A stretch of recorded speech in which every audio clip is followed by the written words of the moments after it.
Ele não vai começar com o vídeo, não.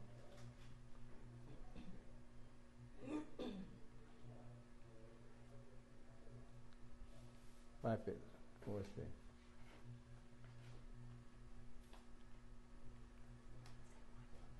Atenção. 1, 2, 1. Tem áudio?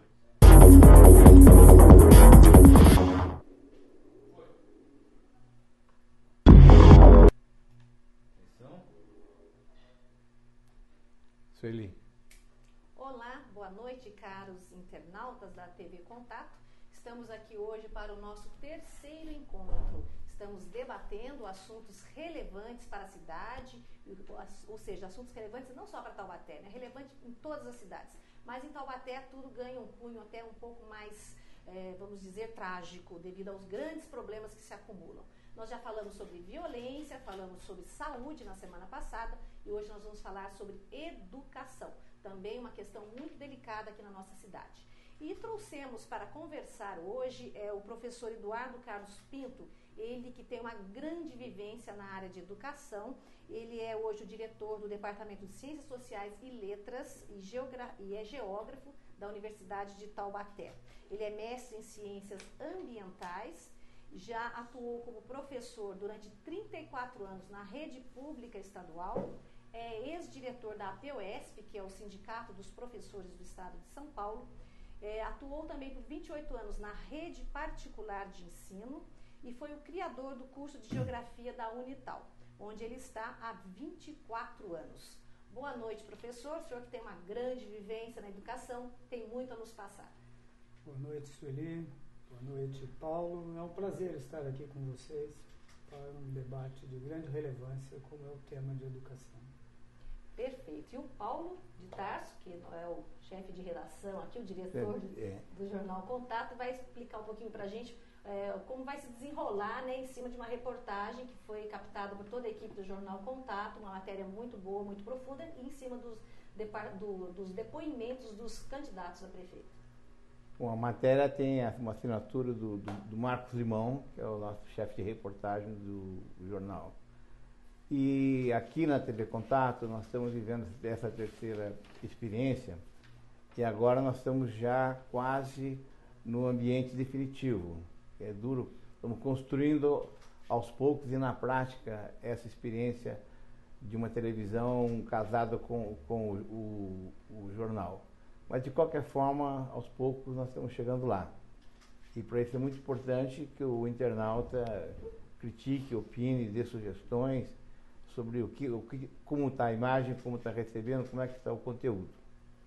O professor Eduardo, nosso convidado, ele deveria ter uma outra pessoa junto com ele, que infelizmente, por problemas profissionais, que é a professora Márcia Pacheco, não pôde comparecer por uma série de atividades na rede estadual de ensino, de qual ela faz parte da diretoria de ensino aqui em Taubaté. Mas em outra oportunidade, com certeza, poderemos encontrar a professora Márcia Pacheco. E conosco aqui o professor Eduardo, que tem como a Sueli disse, uma longa experiência, e mais do que isso, né, ele conhece Taubaté e os meandros da política taubatiana, que ele não vai falar sobre a política em si, vai falar basicamente sobre educação. E, como chute inicial, nós vamos ver então essa matéria, que leva a assinatura do Marcos Limão, e em seguida teremos a opinião de cada um dos 5 candidatos a respeito do tema educação. Com vocês aí a reportagem de Marcos Limão. O orçamento de mais de 230 milhões de reais transforma a rede municipal de ensino em uma poderosa arma na disputa política travada em Taubaté. Mas a politicagem que permeia a educação compromete a qualidade do ensino. Nós sabemos que a Constituição de 88 e a Lei de Diretrizes e Bases da Educação Nacional de 1996 possibilitaram que os municípios ganhassem autonomia política, administrativa e pedagógica, no sentido e na direção de um processo denominado municipalização do ensino. Não é? E não foi o que ocorreu em muitas das cidades brasileiras que não souberam, não tiveram a competência ou deliberadamente usaram o dinheiro público, desviando o dinheiro encaminhado para a educação para outros interesses corporativos, políticos, partidários, etc. Acabando, portanto, a municipalização do ensino se transformando nesse processo que alguns autores denominam de prefeiturização do ensino. Os exemplos mais visíveis dessa politicagem são a falta de autonomia da Secretaria de Educação e as escandalosas ingerências da primeira-dama Luciana Peixoto. E pelo que você tem de conhecimento ali no dia a dia, existe ingerência da primeira-dama na Secretaria? Ah, tem sim.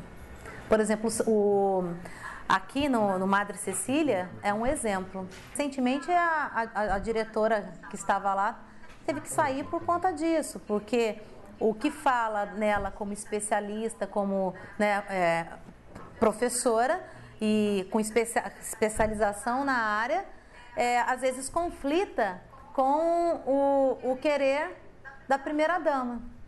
Em junho de 2009, Contato mostrou o caso dramático de um garoto que chegou ao 5º ano sem saber ler e escrever.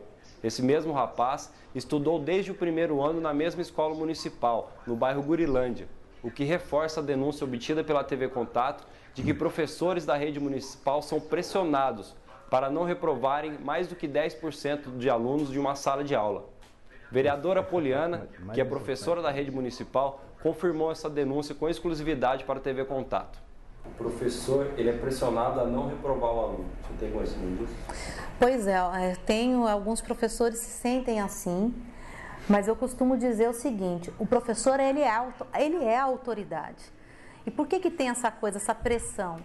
Porque para você calcular o IDEB, dos componentes da fórmula é o fluxo de aluno, de aprovação ou retenção de alunos. Em Taubaté a gente está perto dos 9%, 10%. A área de educação é fundamental porque a gente pretende para uma Taubaté melhor. Para isso eu tenho a professora Poliana ao meu lado. Nosso primeiro objetivo será construir berçários e creches para todas as crianças. Escola integral já a partir do 1º ano. Merenda com qualidade nutricional e servida na hora certa. Garantia de conservação dos prédios escolares públicos, fazendo com que eles sejam acolhedores e estejam sempre limpos e bem cuidados, o que fará com que as crianças e os adolescentes sintam prazer em ir às aulas. Respeito a todos os que participam do processo de educação, pais, professores, equipe educacional, incluindo os mais humildes servidores. Todos são fundamentais. Para mim, o principal fator da perda da qualidade da educação é a falta de respeito e compromisso com os profissionais. Melhorar a qualidade do professor por meio de um processo de formação permanente, inclusive com doações de bolsas de estudo, para motivá-lo a investir em si mesmo. Além de continuarmos a discussão e a execução de um plano de carreira que contemple suas expectativas. Vamos investir também no gestor educacional. Uma boa gestão é fundamental para melhorar o ensino. Além disso, um bom currículo e métodos são importantes. É imprescindível o envolvimento da família e de toda a equipe escolar nesse processo. Outro aspecto é a permanência do aluno em tempo integral na escola. Para isso, vamos construir centros integrados de educação para que o aluno, além do currículo normal, tenha também tempo e espaço para as oficinas de arte e cultura, esportes e atividades físicas. É necessário ampliar a oferta de vagas nas creches, inclusive em feriados e finais de semana. Vamos melhorar a escola do trabalho, criar uma escola técnica agropecuária no bairro do Registro, oferecendo qualificação profissional ao homem do campo. No que diz respeito à educação, nós vamos acabar com a necessidade de vagas nas nossas creches e dando assim a oportunidade para as mães poderem trabalhar e saberem que seus filhos estarão bem cuidados. Vamos, no ensino fundamental, implementar a distribuição gratuita do uniforme e do material escolar, considerando que para as nossas crianças do ensino fundamental vamos estabelecer a ampliação das escolas de tempo integral, com prática de esporte, lazer, cultura e também com música. E no ensino médio, vamos intensificar e investir em parceria com o governo federal as oportunidades de escolas técnicas e também a ampliação das vagas do ensino médio. Dessa maneira, além de valorizar os nossos professores, vamos dar um grande salto de qualidade na educação no município de Taubaté. Vamos investir 30% do orçamento da cidade em educação. Com isso, conseguiremos aprovar o plano de carreira que está engavetado na prefeitura, plano de carreira que foi formulado pelos próprios servidores da educação. Vamos aplicar a lei do piso nacional, vamos abrir 3.000 vagas de creche, construindo creches na cidade. A quantidade de vagas reprimidas que tem na cidade de Taubaté. Precisamos construir essas creches para que as pessoas podem deixarem seus filhos para ir trabalhar e saber que seus filhos estão em boas mãos. Vamos federalizar a Unital, lutar pela federalização da Unital e trazer uma universidade pública em Taubaté. Vamos combater o assédio moral, o fim do assédio moral que nessa cidade está há muito tempo. Com isso também prejudica os professores, prejudica os profissionais da educação que ficam estressados, que têm dificuldades da aula, com problemas até inclusive psiquiátricos devido ao assédio moral. Como vocês viram, existem somente 4 depoimentos, porque nós aguardamos até há instantes o DVD do candidato Ortiz Júnior, do PSDB, que não chegou. Então não é por culpa nossa, e sim pela produtora, provavelmente responsável pela produção do vídeo, porque se a produtora não faz, nós temos equipe técnica para ir atrás do candidato e produzir cada depoimento. Enfim, sentimos muito, quem sabe na gravação que ficará dentro do nosso site, o nosso internauta poderá encontrar dentro em breve o depoimento do Júnior, que se chegar a gente terá o maior prazer em incorporá-lo a essa reportagem. E agora então nós voltamos aqui ao professor Eduardo, que é um expert em educação, mas nós vamos concentrar a nossa conversa hoje aqui sobre aquilo que é mais fundamental, que é o ensino básico. Então, nós acabamos de ter alguns índices divulgados pelo IDEB. Nós temos uma série de indicadores que mostram uma situação não tão calamitosa na parte de ensino em Taubaté. E passamos a palavra aqui para o professor Eduardo, para ver se é isso mesmo que está acontecendo e que ele nos põe a par e a opinião dele a respeito das opiniões, das propostas dos candidatos que foi produzida pelo Jornal Contato, na parte impressa, e vocês acabaram de assistir ao vivo. Então, professor, como é que estamos? Bom, eu creio que, em primeiro lugar, a ausência do vídeo do candidato do PSDB, eu acho que não vai prejudicar muito, porque, na verdade, o discurso político ele é bastante semelhante, né? Todos os candidatos, evidentemente, acabam falando das mesmas questões ligadas a problemas da educação que já vem de muitos anos. Então, vejo isso como muita dificuldade.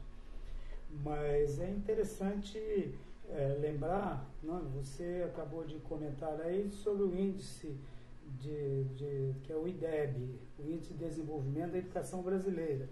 Esses índices são estatísticos, evidentemente não trazem uma realidade daquilo que realmente mostra a qualidade do ensino de uma determinada escola, uma determinada cidade. Mas é um fator importante. Quando se fala da questão do assédio moral para os professores reduzirem a reprovação, porque é um fator estatístico, a redução da reprovação, da evasão, isso não acontece só na rede municipal. Na verdade, sem assédio, porque a maioria dos professores que trabalham na rede estadual, que não tem esse caráter de municipal, em que, como mostra o vídeo aí, uma primeira-dama pode interferir, não? esse problema existe, até porque o governo do estado ele oferece um bônus para as escolas que atingirem um nível melhor. Então, consequentemente, as escolas vão se esforçar para reduzir a reprovação, mesmo que isso custe até a qualidade. Em outras palavras, não é um assédio, mas é uma forma de pressão para que as estatísticas possam mostrar esse tipo de avaliação, que acaba sendo internacional, né? Tem o PISA, que também é um tipo de avaliação que para o Brasil, no mundo, tem importância. Enfim, são valores bastante distantes da realidade, né? Mas, professor, entre o desempenho da rede municipal, que é o ensino básico, que é aquilo que é fundamental para uma produção de uma geração capaz de produzir ensino, produzir cultura, produzir, enfim, né? E que é uma grande falha que sempre existiu. E a rede estadual de ensino, que já pega mais o ensino médio, como é que o senhor é possível fazer uma comparação entre as duas redes? Eu acho até difícil. Até você mesmo já colocou que a rede estadual acaba voltada mais para o ensino médio, até em fase agora de reestruturação. Na verdade, o processo da municipalização do ensino é que deve ser tratado. Isso ocorreu, evidentemente, depois da Constituição de 88, que permitiu esse processo de municipalização que tornou-se irreversível em todo o país. O que vem a ser o processo de municipalização, professor? Bom, em primeiro lugar, o Fundo Nacional de Educação, que antes era o Fundef, no governo ainda Fernando Henrique, e depois, no governo Lula, o Fundeb, que ampliou esse fundo para atender também as séries iniciais, até creche, e o ensino básico e médio, né? O ensino médio e o fundamental. É muito dinheiro que é destinado às prefeituras. Então, tornou-se a menina dos olhos de toda a prefeitura está trabalhando no sentido de ampliar a rede municipal. Que ganha por número de alunos. Que ganha por número de alunos. O número, de acordo com as estatísticas do estado de São Paulo, ultrapassa R$3.000 per capita por aluno. Então, é um valor significativo. Os municípios passaram a ter uma responsabilidade da gestão do ensino municipal básico e investir, evidentemente, esse dinheiro. Mas, professor, ganha-se 3.000 por aluno per capita. Agora, tem um controle para saber quanto que a prefeitura de fato investe dessa verba de 3.000 por aluno? Evidentemente que a lei, ela traz já toda essa estrutura, inclusive de fiscalização. Existe um conselho municipal para gerir esse fundo que é destinado ao município, que são recursos do ICMS, do IPI, de vários impostos estaduais e federais que são destinados ao município. Taubaté tem um valor altíssimo, dá mais de 147 milhões de reais que devem ser investidos. Lembrando que 60% desse valor é para a questão de salário de professor. Agora, então isso é fundamental. Esse recurso, essa montanha de dinheiro para a educação, graças à municipalização, graças ao grande número de alunos que tem na rede municipal, ele merecia um controle mais rigoroso. E, no entanto, você que teve uma origem, inclusive, sindical, sabe que hoje há uma crítica muito grande em relação ao conselho gestor do Fundeb em Taubaté. Uma ingerência do executivo, um afastamento, quase que uma barreira que impede a transparência do que acontece nisso. É isso mesmo? Inclusive, a gente até fala que em Taubaté parece que nenhum conselho foi criado para funcionar, né? Porque a gente estava falando da questão do Conselho de Saúde também, existe ingerência, é complicado, porque é o prefeito de plantão que controla a situação. Sueli, eu diria que as leis brasileiras, normalmente, elas nascem de cima para baixo. Essa é uma questão importante. Eu lembraria aqui o Estatuto da Criança e do Adolescente e outros. No caso da municipalização do ensino também. Eu acho que são questões fundamentais que a gente tem que discutir. Não basta ficar somente reclamando e denunciando governos porque manipulam esses dados. O que, na verdade, a Constituição de 88 abriu para a população brasileira e que nós não percebemos a importância é exatamente essa Constituição cidadã. Parece meio utópico, mas é verdadeira, que é permitir a participação da população nesses conselhos. Se esses conselhos não funcionam, aí vai muito da cultura da população. Então, no caso específico de Taubaté, que eu acompanhei muito de perto, era diretor do Sindicato dos Professores da PUESP no Vale do Paraíba, um dos que dedicou grande parte da sua atividade na época em que os professores da rede estadual estavam com os salários muito defasados. Quando houve a criação do Fundef ainda, e o governo, na época, Covas, do estado de São Paulo, criou um projeto de municipalização do ensino, que era exatamente transferir para os municípios os prédios e os professores. E o município está, portanto, ficaria com a responsabilidade de criar o Estatuto do Magistério, plano de carreira. E havia até um dado importante, que o professor que fosse transferido do Estado para o município, se o Estado pagasse mais, o município tinha que complementar. E vice-versa. Se o município de uma cidade pequena não tivesse condições de bancar o salário do professor, o Estado teria que complementar. De forma que os professores de carreira da rede estadual seriam municipalizados, entre aspas. O projeto previa, portanto, vou repetir, o plano de carreira, que se discute até hoje em Taubaté, na rede municipal, previa o Estatuto do Magistério, enfim, todo um organograma para que isso funcionasse. Naquela oportunidade, eu acabei me desligando do sindicato por ser o único defensor, na época, dentro da diretoria do sindicato, favorável à municipalização do ensino. Até por questões ideológicas, filosóficas. É muito difícil você discutir alguma coisa contra um processo de municipalização, que aproxima a escola da família, do município, e pode, inclusive, priorizar questões locais.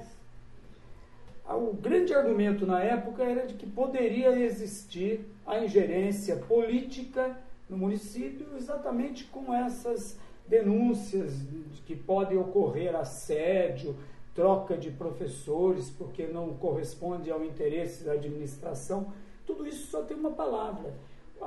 Os professores deveriam se organizar, deveriam criar o seu sindicato na cidade, deveriam garantir os seus direitos, concurso público, porque a estabilidade num cargo de educação é importante.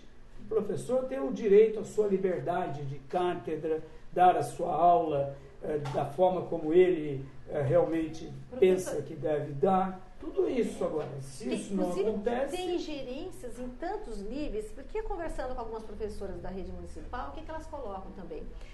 A garotada aí, né, que seria do primário, que já não se usa mais esse termo, do fundamental, você não pode chamar atenção em determinadas situações. Por quê? Porque os pais são vistos como eleitores. Então, a criança vai e reclama para os pais vão até o DEC, e vem uma chamada de atenção do professor, ou seja, desautoriza completamente o professor em sala de aula. Isso é uma postura, inclusive leva a ter uma postura dos alunos cada vez pior, é uma bola de neve. Então, Sueli, é nesse caso que eu falo da importância da organização do sindicato, que é exatamente o componente mais forte que uma sociedade pode demonstrar a sua capacidade de promover realmente aquilo que é bom para o aluno, para a escola. Mas em Taubaté, essa ingerência, você que já tem um bom tempo, está piorando com os anos? Como é que é isso? Eu acredito que por falta realmente de determinadas questões. Por exemplo, concurso público. Somente agora, nessa última gestão aí, que vem ocorrendo os concursos até por conta da promotoria. Da justiça. Da justiça. Obrigado pela justiça. Obrigado. Os administradores anteriores, eles ignoravam a presença do Ministério Público. Então é até uma brincadeira então, falar até disso. Pior. É até pior, com certeza. Então, o concurso público garante a estabilidade do professor. Então ele passa a ser mais respeitado. Plano de carreira, evidentemente. Você não pode ter uma administração, por exemplo, de uma escola onde o diretor é indicado. Até um determinado tempo podia se indicar um diretor de escola sem um curso de pedagogia, de gestão de escola. Quer dizer, na verdade a política era meio maquiavélica, já no sentido de enfraquecer a categoria e manter o poder político assim na mão. Eu acho e penso que são diversas questões, né? Você tem diversos educadores na Câmara Municipal, você vê agora em época de eleição um número enorme de professores candidatos. Então, é também um fórum de discussão, de denúncia sobre a questão da educação. Mas eu gostaria de pegar algumas questões pontuais. Por exemplo, 2 pontos. O salário do professor, que estão até se vende a imagem de que é uma categoria aqui bem mais remunerada do Brasil, talvez, ou do Estado. E do outro lado, essa questão do plano de carreira, que é uma briga que inclusive tem a presidente da Comissão de Ensino da Câmara, que é uma batalhadora nesse sentido, e que tem uma dificuldade muito grande, porque sempre que se tenta avançar algumas coisas, o governo não cumpre e passa a promover esse assédio de maneira ostensiva ao impedir exatamente o acesso de funcionário de carreira após tipo de pedir comando. Então, 2 pontos, salário e plano de carreira. Que devem ser contemplados exatamente no processo de municipalização do ensino. O salário, que aliás o Brasil inteiro, o professor é mal remunerado. Quando nós tivemos um crescimento da demanda educacional, hoje o professor tem um mercado de trabalho hoje para muitos anos ainda. Por quê? Não é uma carreira privilegiada pelo mercado. E, naturalmente, que os salários são muito baixos. Então, você não pode cobrar de um profissional da educação um ensino de qualidade se ele é mal remunerado, se ele trabalha em 1, 2, 3 escolas, enfim, ele, na verdade, se torna um operário da educação aí. Então, você pode até aparelhar uma escola com uma razoável condição, com computadores, novas tecnologias. Existem escolas bem aparelhadas, mas o professor não está ainda em condições de estar trabalhando realmente. De professores que não sabem responder e-mail. Com certeza. Só sabe mandar, mas não sabe responder. O salário, então, até é considerado um salário bom na rede municipal de ensino. Está entre os melhores do estado de São Paulo. Isso pode ser que talvez por causa disso o índice no Fundeb não tenha sido tão ruim? No Fundeb não, no IDEB? Então, o IDEB, como eu disse, é um índice que demonstra uma série de fatores. O fator evasão, o fator aprovação, ele pode até ser manipulado. O que nós podemos afirmar é que o índice das escolas municipais de Taubaté ele não é baixo. Por exemplo, eu tenho aqui alguns dados, né? Você tem os resultados dos alunos do 9º ano em Taubaté, 2007, 2009, 2011, a meta 4,8 está em 4,7, a meta 5 está em 4,7, a meta 5,3 está em 4,7. É um índice razoável, diria, bastante razoável. E isso demonstra que, apesar de tudo, né, a qualidade é meio que por crescimento vegetativo, né, acaba acontecendo. A que você atribui isso?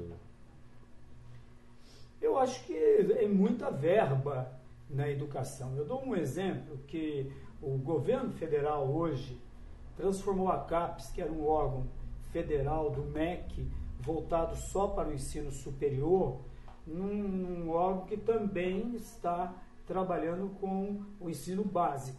Nós temos na universidade uma parceria com a CAPES, com mais de 300 alunos bolsistas, que chama-se PIBID, Programa de Incentivo à Docência.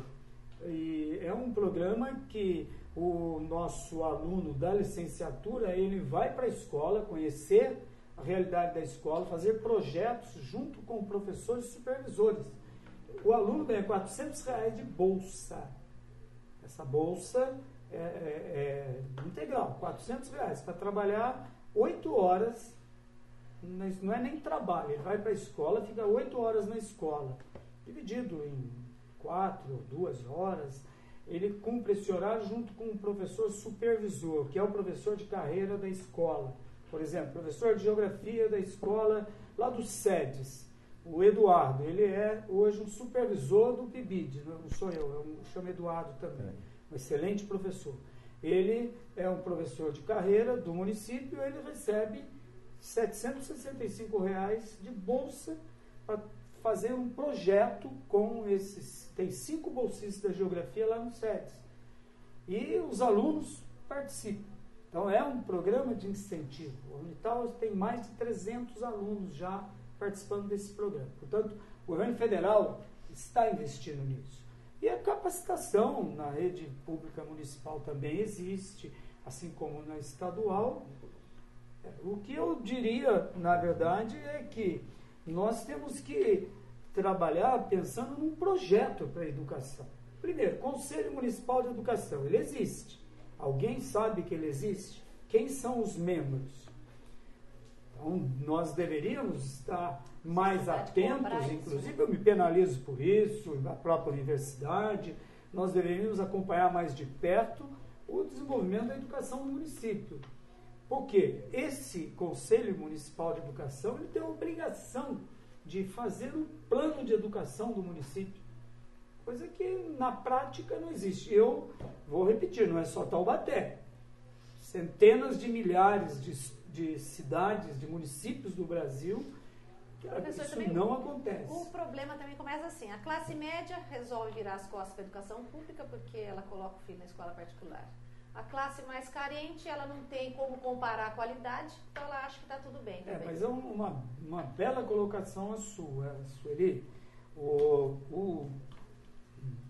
A cota recentemente aprovada no Congresso, que estabelece 50% de vaga nas universidades para alunos oriundos de escola pública, é algo extraordinário, que vai trazer uma contribuição enorme, porque aqueles pais que, por uma cultura muitas vezes até distorcida, coloca o filho na escola particular e paga duplamente o ensino. Ele paga o ensino estimular a colocar na escola através pública, dos impostos e paga a escola particular. Muitos vão começar a migrar para a escola pública, porque vai permitir ao filho um acesso mais fácil, o que eu acho corretíssimo, que a universidade pública deve servir a todos.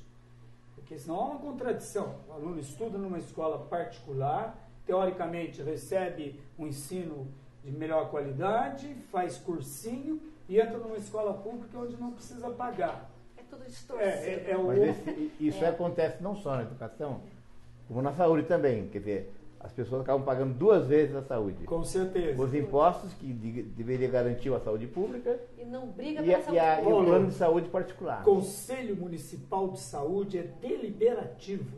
Portanto, ele tem a obrigação de pegar o orçamento da saúde do município e planejar. O que o município precisa?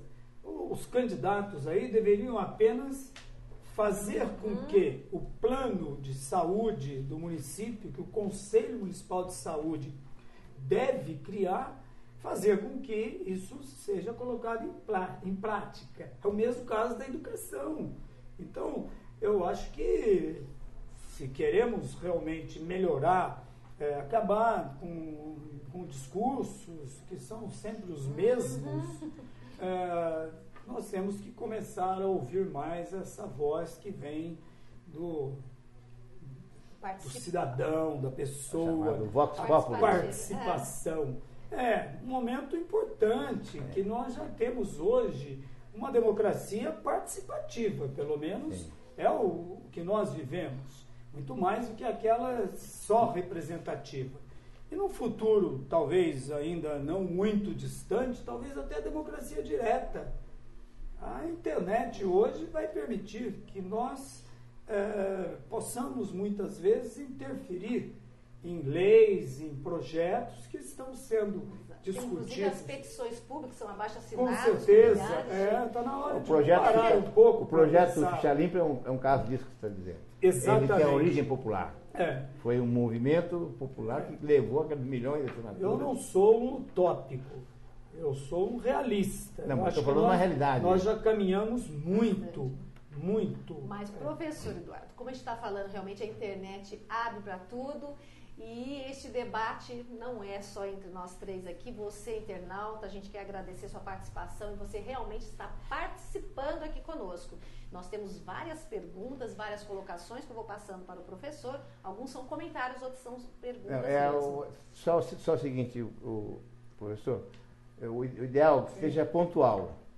Em vez de ler uma série de contribuições, um por um, se você já vai respondendo em cima de cada questão, ok?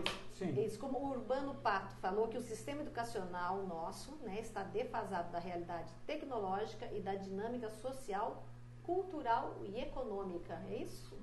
Meu amigo Urbano Pato, prazer em estar respondendo para você. Existem escolas hoje, é interessante isso, que tem laboratórios de informática excelentes, de primeira geração, material, DVDs, enfim. Agora, existem escolas também onde, por incrível que pareça, ainda funciona um mimeógrafo a álcool. Então, Mas a formação humanística do professor não é o que mais conta aí? Eu acho que o que pesa realmente é que nós temos que respeitar mais o professor. Se nós queremos ter uma educação de qualidade, tem que investir na formação do professor. Porque a tecnologia não substitui o professor. Então, um exemplo, sala de aula não pode ter a quantidade de aluno que tem. Ponto final, tem que reduzir o número de alunos em sala de aula. Tem que aumentar. Nós temos prédios ociosos hoje aqui em Taubaté de escolas estaduais. Mas esse número 15, é um número de 15 por aluno por sala de aula? Depende do nível, né? 20, no ensino médio 35, que seria razoável, mas nós temos um número muito maior, muitas vezes. E no ensino básico? Ensino básico, a média de 20, 25 alunos, seria um número razoável para uma sala com um professor que possa realmente ter um bom rendimento. Bom rendimento. Ao invés de bobagens, do tipo, olha, eu me lembro de uma propaganda do Serra, há um tempo atrás. Coloquei 2 professores numa sala de aula, pega um professor que a gente chama de eventual e põe para ajudar o professor na sala de aula, não resolve. Nós precisamos de um professor capacitado, um professor estimulado a trabalhar, um salário compatível com a função que ele desempenha e um número de alunos menor, para a gente ter uma escola de qualidade. Perfeito. Agora tem a colocação aqui da Lisa Rocha, ela disse que é fundamental que haja o sindicato dos professores atuantes, que você até colocou já no início da nossa conversa.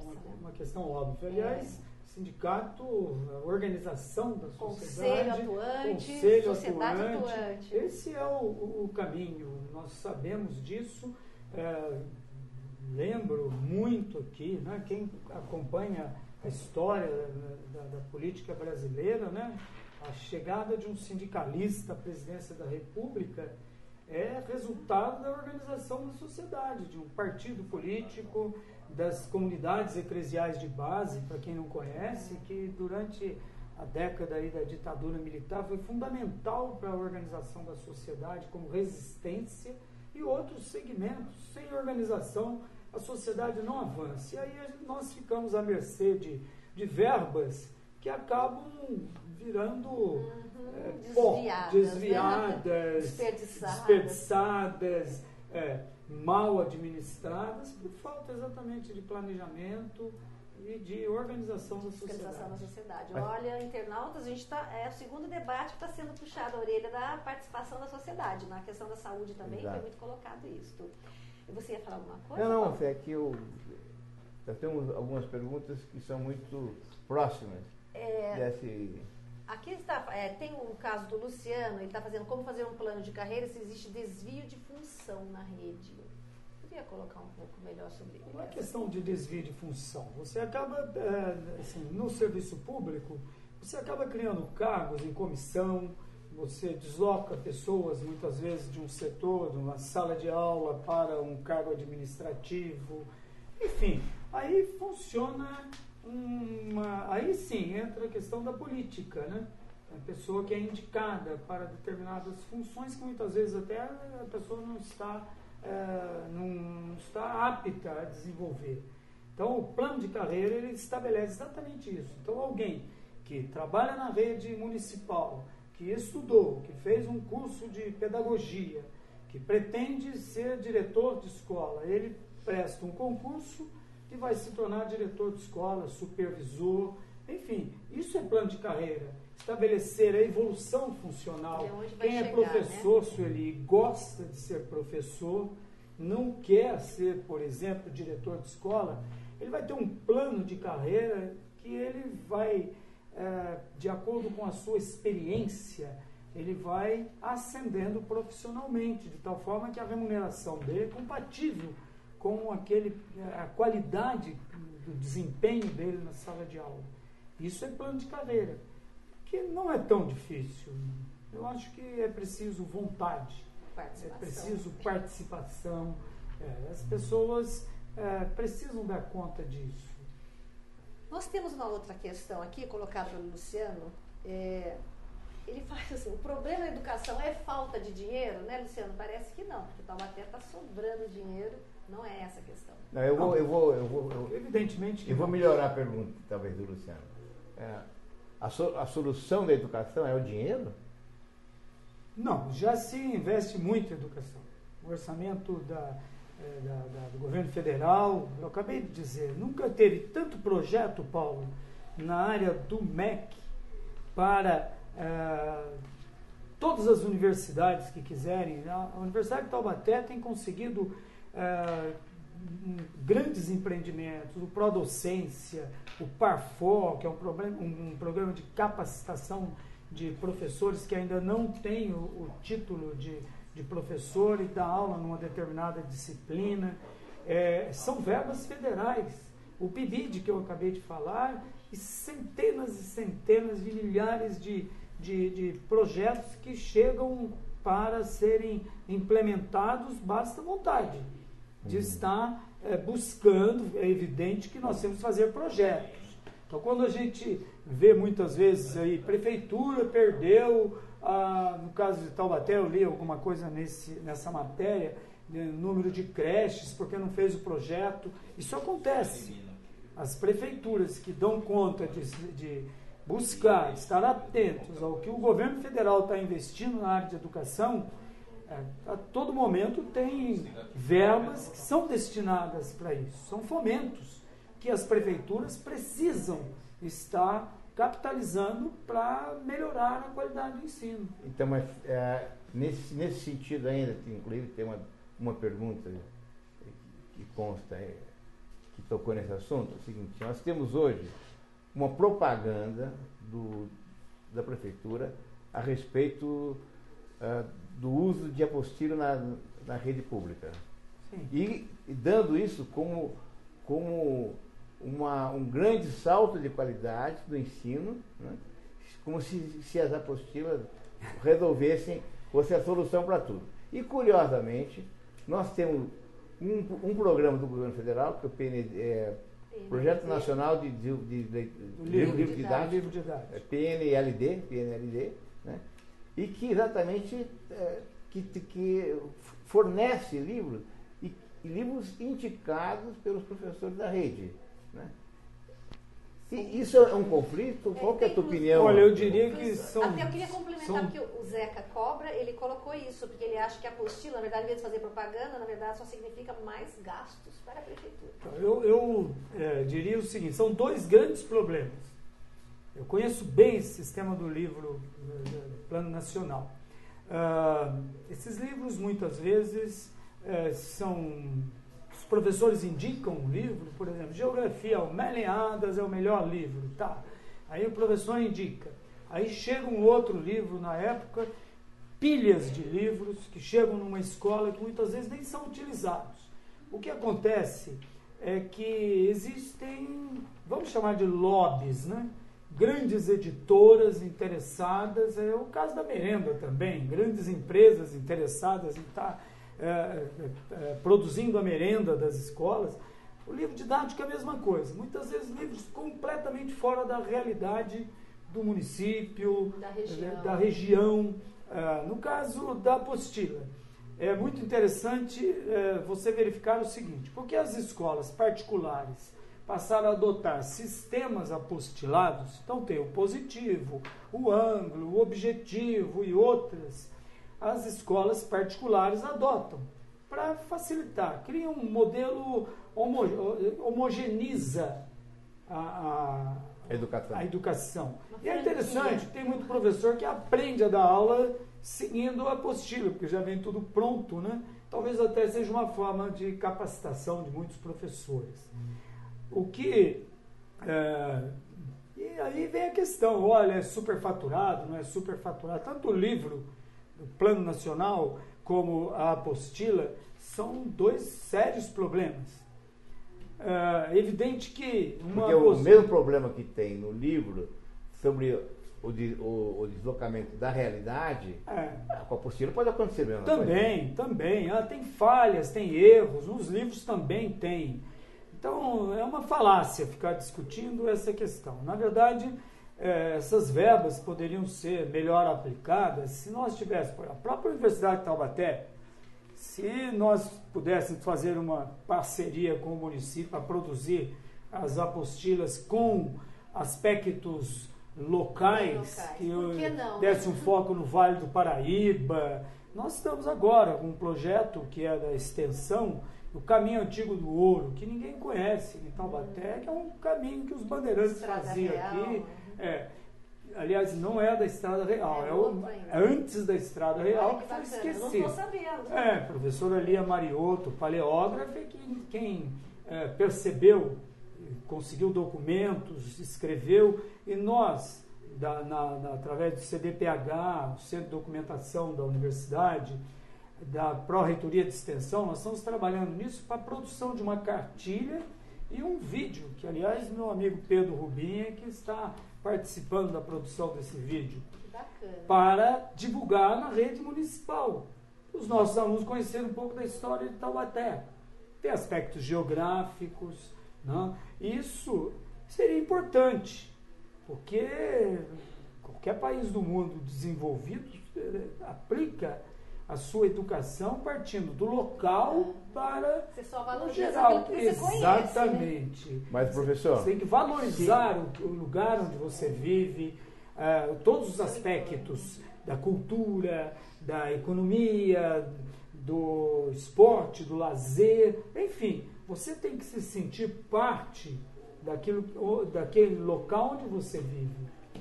Voltando ainda à questão da apostila e do livro, vou fazer uma pergunta meio maldosa, né? Se você fosse nomeado por um futuro prefeito de Taubaté, não importa quem seja, né, secretário da Educação, você indicaria qual que seria a sua política e por quê? Apostila ou o livro?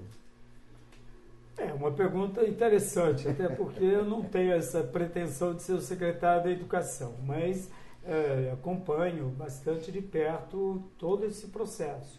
Eu acho que uma apostila de qualidade, se ela tem um início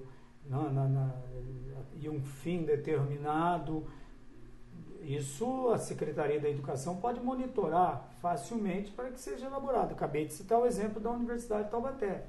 E nós podemos ter um material de qualidade, mas nunca esquecer, Paulo, que o livro didático ou apostila é um acessório, é um dos instrumentos. Você não pode prescindir de um bom educador, de um bom professor na formação do aluno. Como a história também da tecnologia. Exatamente. Toda a tecnologia na sala. São todos os instrumentos. Se não tiver alguém que saiba trabalhar e moldar isso para o aluno, você não vai atingir nenhum grande objetivo na formação do aluno.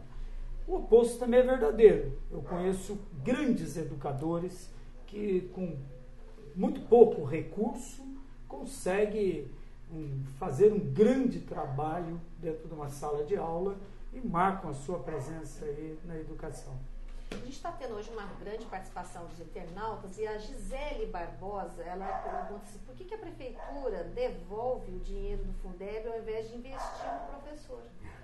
É falta de projeto isso? É uma questão interessante, porque esse valor estabelecido pelo Fundeb é pelo número de alunos e o montante dos impostos. Como Taubaté é uma cidade que recebe muitos impostos, eu diria que é uma cidade rica.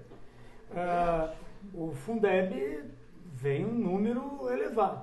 Se no decorrer do ano esse dinheiro não é aplicado, ou então se ele é aplicado de forma errada, então você desvia, muitas vezes até o administrador não está fazendo aquilo de forma corrupta, mas ele usa o dinheiro para levar alunos para determinado local, ele vai ter uma atividade, um jogo de futebol, alguma coisa.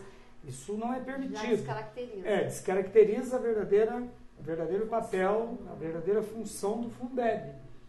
Eu até vou dar um exemplo, sem fazer críticas à administração atual, né? Aquela reforma ali na praça, ali no centro, onde funcionou ali uma casa da agricultura e tal. Destruição. Ali Ali você tá me escrito... desculpa, mas eu vou discordar, não é uma reforma, foi uma destruição, né? Onde funciona? Era uma restauração. Onde foi o DEC? Isso, o DEC funcionou ali.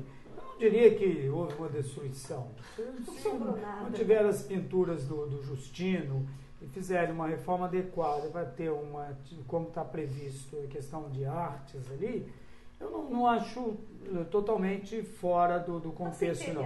O que me chamou, não, na verdade ali no fundo tem um galpão apenas. Então acho que o projeto em si, ele pode até ser justificado. O que me chamou a atenção é que está colocado ali como SEDES 2. E o Fundeb, na verdade, ele não me parece ser... Para isso. O objetivo não pode ser esse. Mas eu não vou garantir com absoluta convicção, não. Mas me chamou a atenção isso. O fato de estar colocado ali como SEDES 2. Para justificar uma questão de cultura. O Fundeb é um fundo para a parte ligada à educação básica. E ali eu não sei se vai funcionar numa escola, portanto coloco dúvidas quanto a isso. Não é essa escola, parece que o objetivo ali é ser um centro cultural. Centro cultural, então. Agora, o que assusta é que as experiências recentes dessa administração nessa área têm sido um desastre. O maior dele, que eu reputo como uma ofensa ao Mazzaropi, é a casa da Márcia Mazzaropi, ali na Dr. Emílio Winter. Aquilo que é um horror. Aquilo é ofensivo à memória de uma pessoa como Mazzaropi, que tem raiz em Taubaté.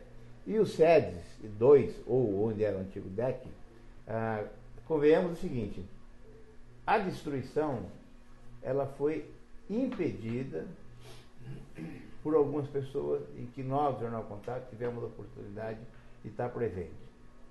Porque, curto e grosso, no dia que eles começaram a demolir a fachada, no dia, a dona Ruth Guarnieri, não sei se é filha da saudosa Judite Madela Moura, sim, né? sim. A Judite, a dona Ruth, que tem um escritório ali do lado, quando viu a agressão que o prédio estava sofrendo, ela saiu de lá e deu um berro para o rapaz: pare com isso, pare! O rapaz ficou assustado, né? O pedreiro, né? E nesse momento nós já tínhamos sido acionados, chegamos, né, no mesmo local, naquele local, e vimos o rapaz assustado mesmo, né? Ele parou tudo, com os gritos de uma cidadã que se sentiu desrespeitada com o que estava acontecendo ali, né?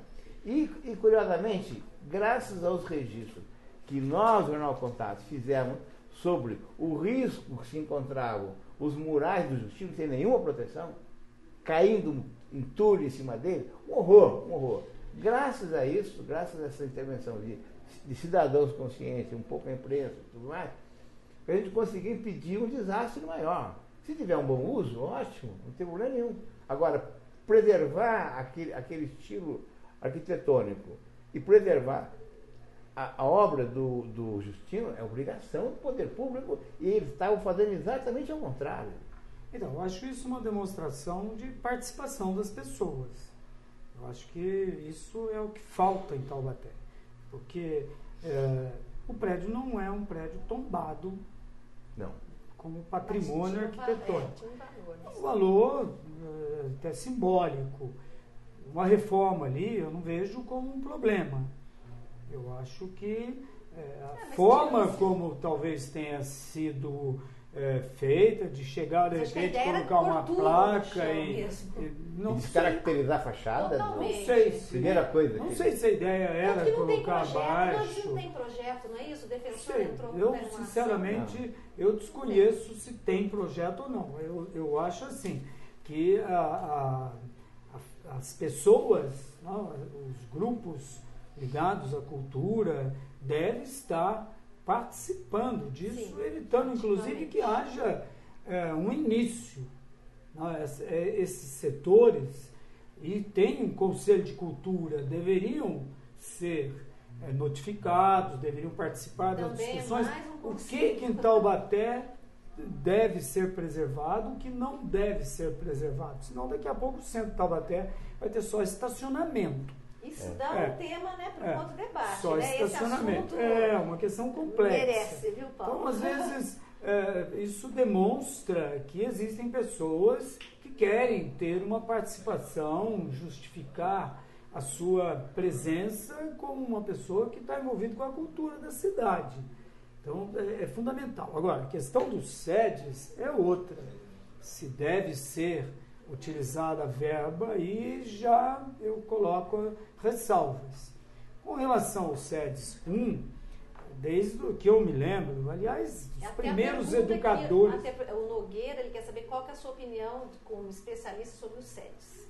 Eu sou especialista, entre aspas, eu sou experiente na área de educação. Não deixa de ser um especialista.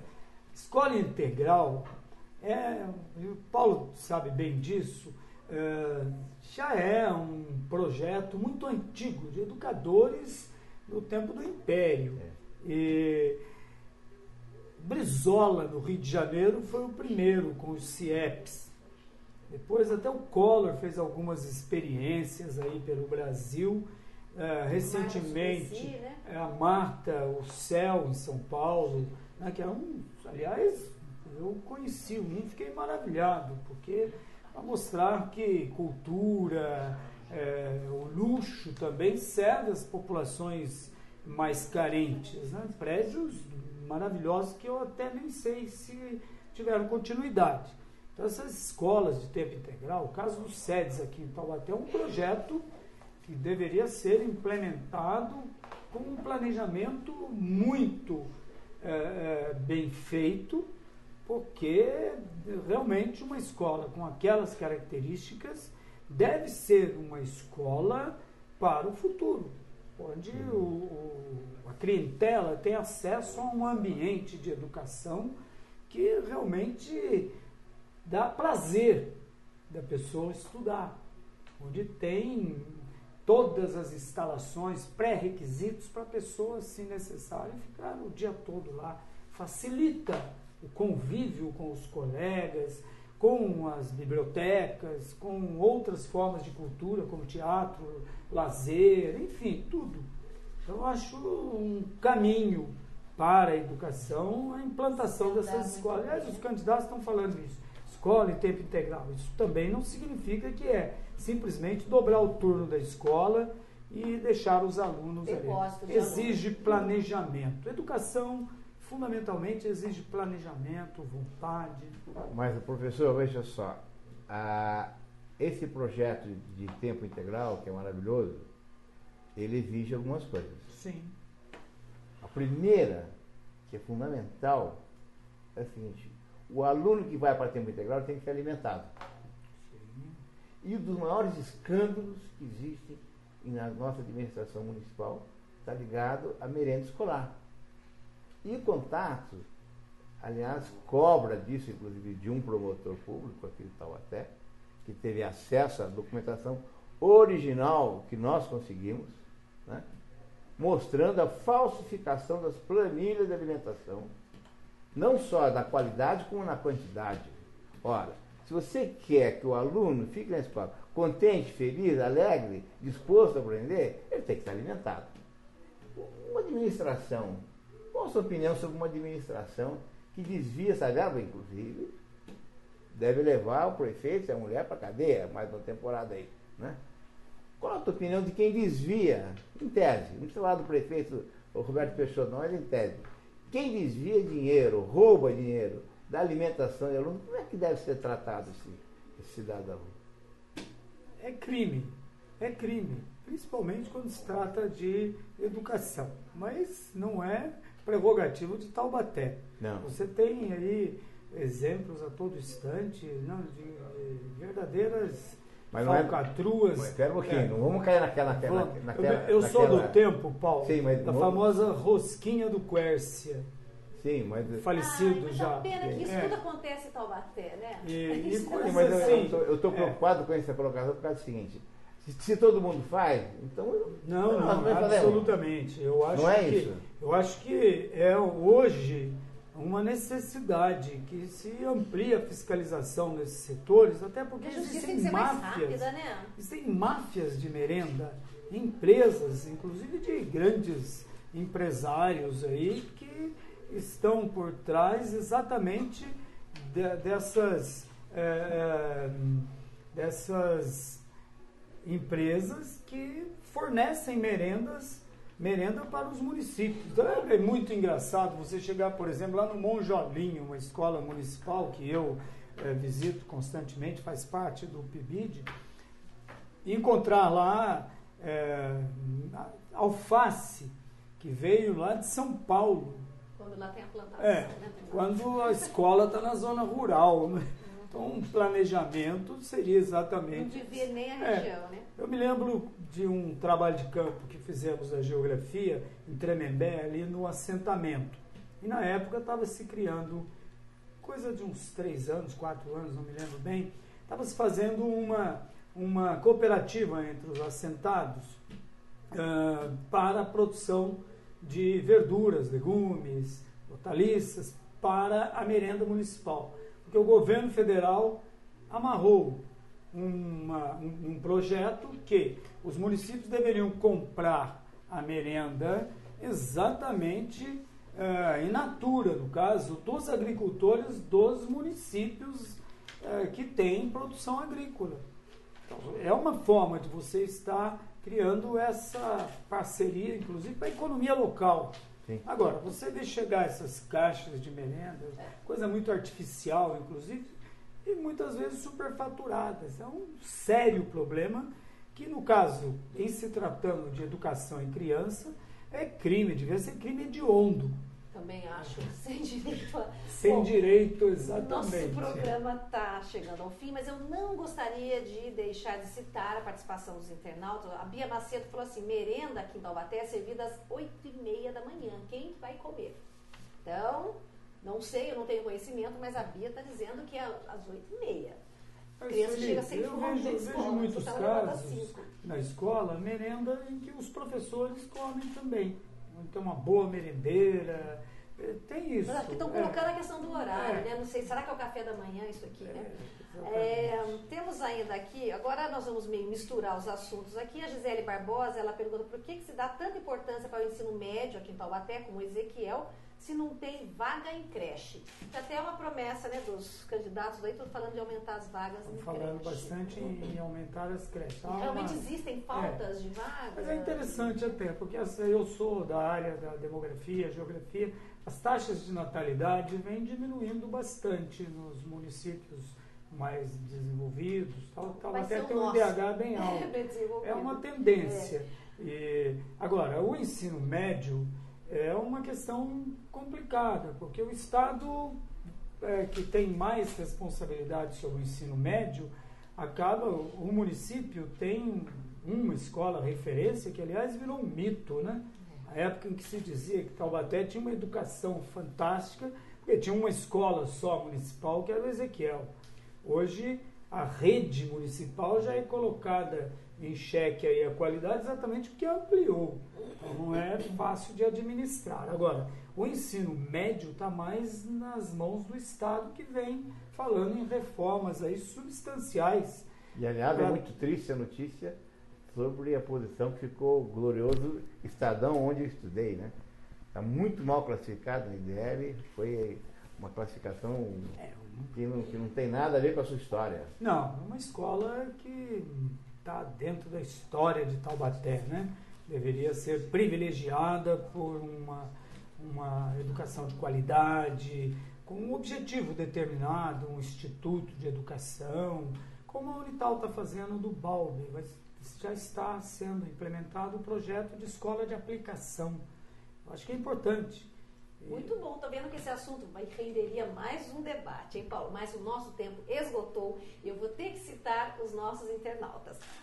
Agora, sem comentários, só a colocação dele. A Lisa Rocha faz uma questão assim, depois até ela pode, de repente, estar vendo pelo site, entrar em contato com o professor. Se quiser que eu responda, edu.gel de geografia @uol.com.br. Ok, anotado aí. Então, olha, quais as principais funções do Conselho Municipal de Educação? É a pergunta da Lisa Rocha. A Gisele Barbosa fala que Taubaté tem estrutura para ter escola em tempo integral? Quer dizer, é uma questão e também, viu, Gisele? Dinheiro não falta, Gisele. A Bia Macedo, qual o critério para contratar professor eventual? Muitos nem são formados. E o Daval Pinheiro, alguma coisa assim que está escrito aqui para mim, promoção por mérito é o caminho para nivelar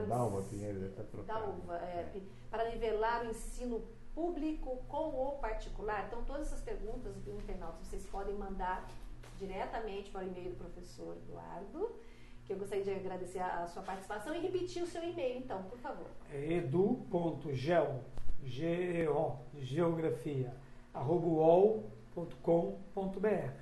Perfeito. Professor, chegando ao fim, então, suas considerações finais, o que achou?